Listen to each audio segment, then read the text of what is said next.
GynoCare Women's and Fistula Hospital opened in 2016. Sure. I understand you renovated an old house in order to provide care to women in the region.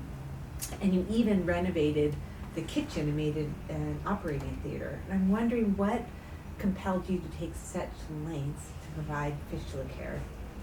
Yeah, very interesting actually. When I reflect back many years back now, 2009, that time I'd lost, when I was working at the main Moi University Hospital, I'd lost funding from the UNFP and foreign doctors. So there was a gap where the patients could come for treatment, but we didn't have a support system. So seeing the misery in these mothers, and they had been trained in fistula surgery in the Amlin's Fistula Hospital in Addis Ababa, I wanted something that I can actually have to help these women get some care. So there was this old house that actually, like, I could say condemned house, because it had not been occupied for long, and it was not meant for a hospital. So when I saw that facility, quickly something ran in my mind that I can renovate it into a small hospital, very specific for patients who suffer from fistula. So I did a renovation. Literally, actually, the parking lot, I just put it into a reception area. Then the kitchen, I actually made it into a operating room. And then the bathroom became our laboratory. And then there was a small SQ that became now the ward. There were about 11 to 12 beds squeezed in. And that's how actually GynoCare was born in 2009 as a clinic, outpatient clinic. And then 2011 June is when I did my first 4 operations. I didn't know how I got the guts actually to even do the operation, because then I said, now I didn't even have the surgeon's operating stool. So I went to the supermarket and bought 2, one for anesthetist and one for me. And then I did 4 operations. Strange, I had only 3 beds. So I sent one of my staff to my house, to bring an extra bed for the 4th patient. And it was a Saturday when I did the first 4 operations, and really the patients did well. So it's quite something that when I reflect back, then I look at the 2016 new GynoCare, I'm amazed at actually how far we came from. I remember this old elderly lady who had fistulas for 70 years. Her exact age was 94 years old, and when she came in, I said, now, why should I operate on a 94-year-old lady who has lived with fistula for over 70 years on her lifetime with leakage of urine?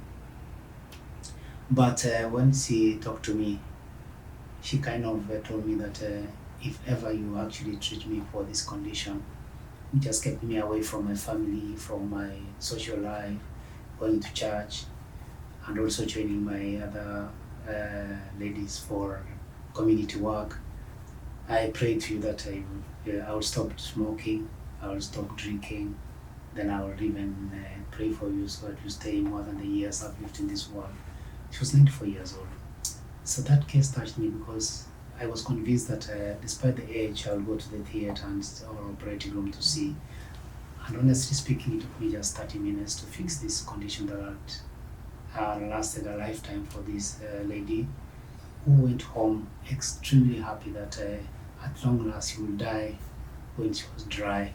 So these are some of the instances that I actually have met, and they have really touched me in terms of, it doesn't matter the age at which this condition is found, and it doesn't matter the circumstances under which, but the most important is that people want to have dignity in their lives despite their age, because I've seen cases of 16 years old, 14 years old, all the way to 90 years old suffering from this condition. It's both inspiring that 30 minutes can transform a woman's life, and it's also heartbreaking that they suffer so long. Okay, so a third question I have. one of the great challenges that we have is building the capacity for fistula treatment because it requires such a specialized surgical expertise, and we know the number of trained surgeons is still far outstripped for the demand for care.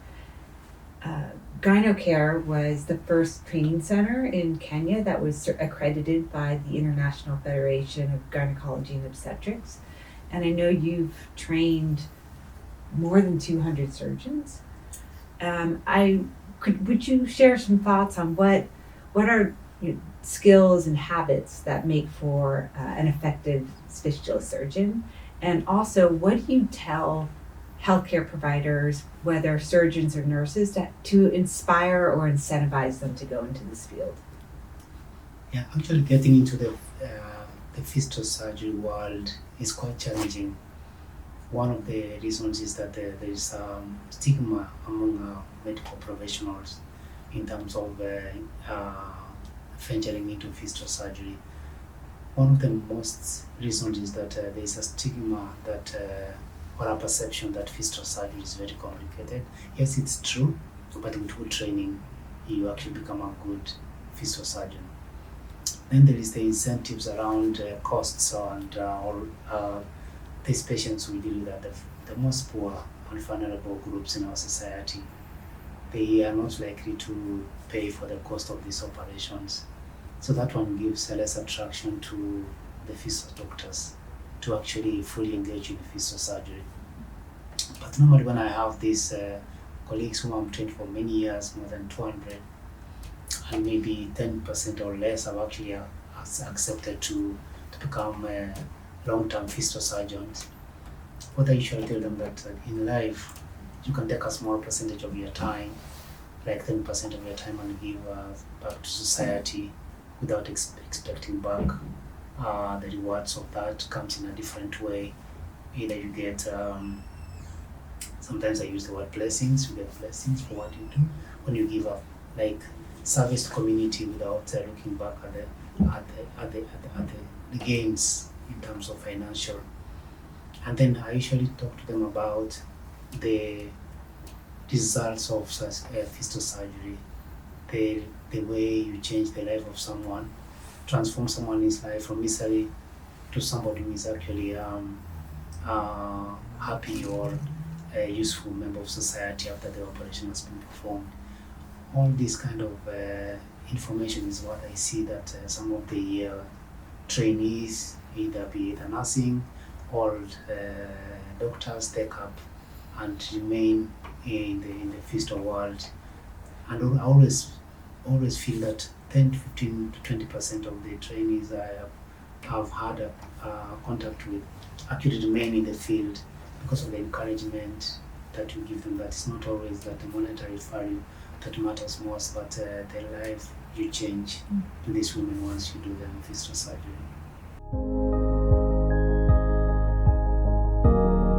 It's a very special type of healthcare professional that goes into this field. Exactly, actually it requires a lot of passion, patience, because some of the operations are so difficult, and it requires time, and also the love for the outcomes. I think for me, the most important thing is actually the outcomes of this operation in terms of the changing the person's mental state and even our social standing, removing stigma from these patients.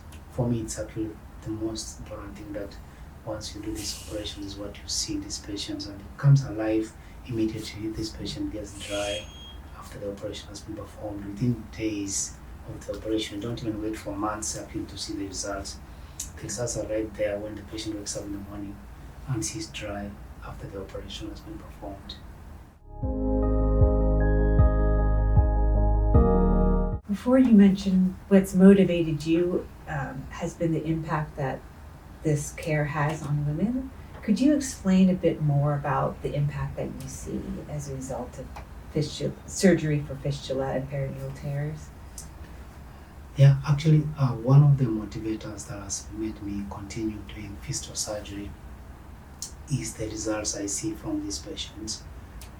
When you admit this patient in the ward, some of them are really like depressed.